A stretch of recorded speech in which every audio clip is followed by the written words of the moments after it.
Next presenter is Ardo Reinsalu. Ardo is a true innovator, especially in medical devices area.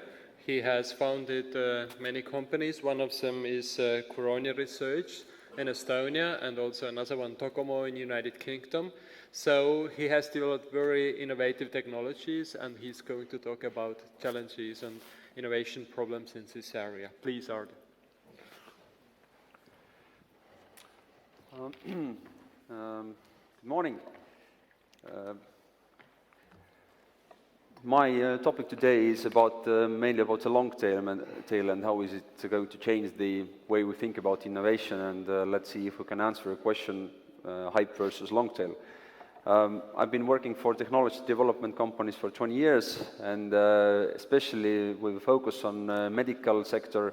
We also look at the energy sector and transportation sector, and whenever we look at these sectors, we discover that within the past 5 years, it's been really changing a lot.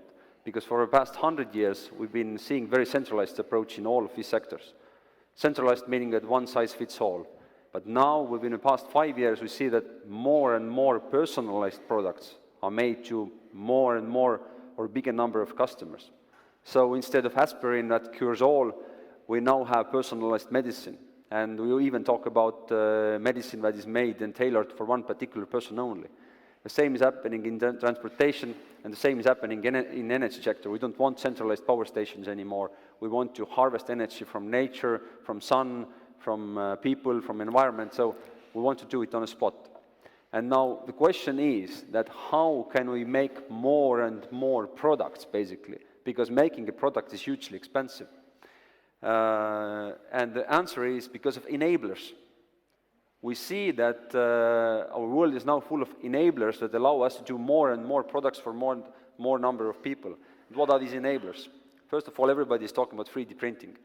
Of course, I'm not talking about printing metal or plastics. We talk about printing electronics. We talk about printing complete products. And even today, we're talking about printing trucks.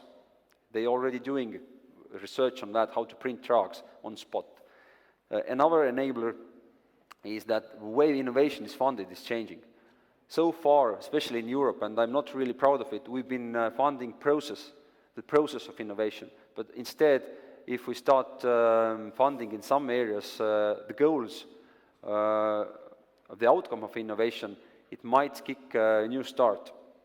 Another example, everybody's talking about viral marketing. I mean, viral marketing is good because, again, if you have really great ideas, you don't really need to come up with a lot of money to introduce these ideas to tens of millions of customers within 24 hours.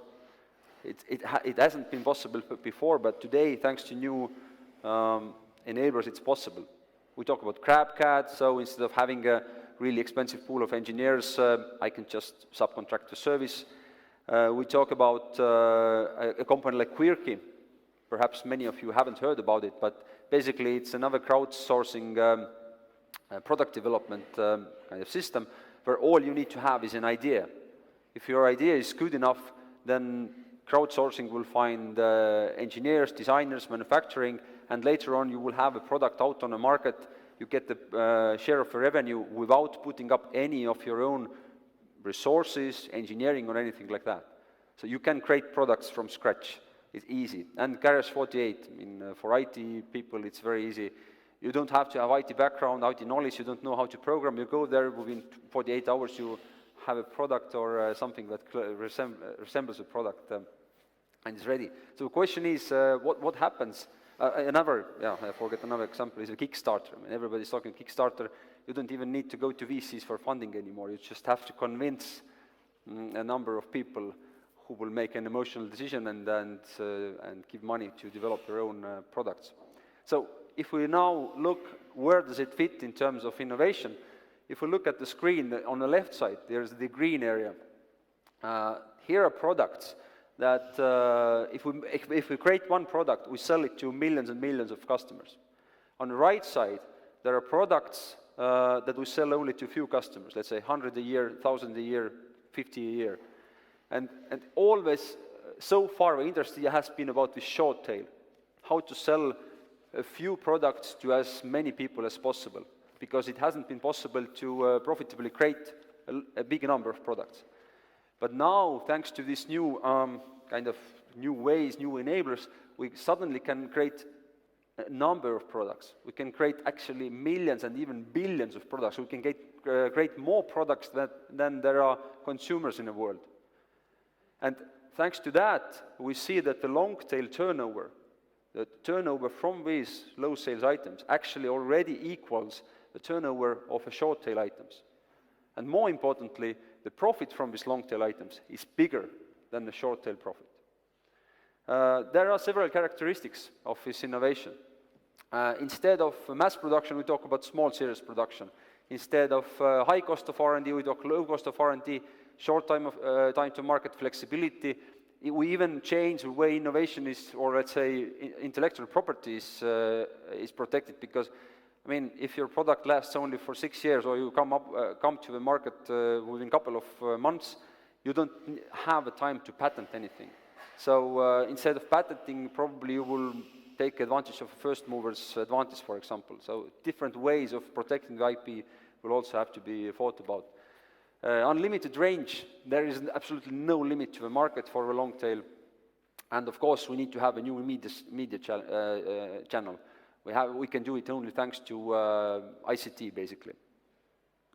Now, the question is, who are the companies behind it? Who can create these long-tail products? It's not the regular, let's say, big industries. It's not the corporations. It's not even anymore with Facebook or Google or let's say, hype people.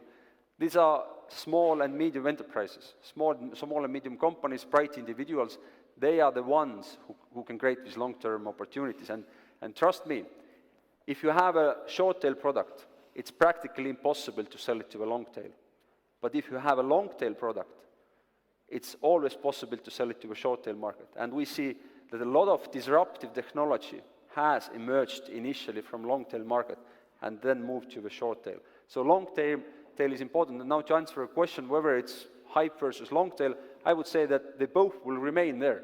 We can't do one without the other. We need to have both. We need to have this extensive research, corporations doing the short-tail. But if you ask me, where does the next buzz come from? Where is interesting things happening? Then I would say this is the long-tail. And I think we are going to see already the big bang of SMEs, smart, bright individuals. These are the guys who are going to make these long-tail products happening, and I think these are the, if I can call them, new stars in kind of business and innovation world for next 50 years. Thank you.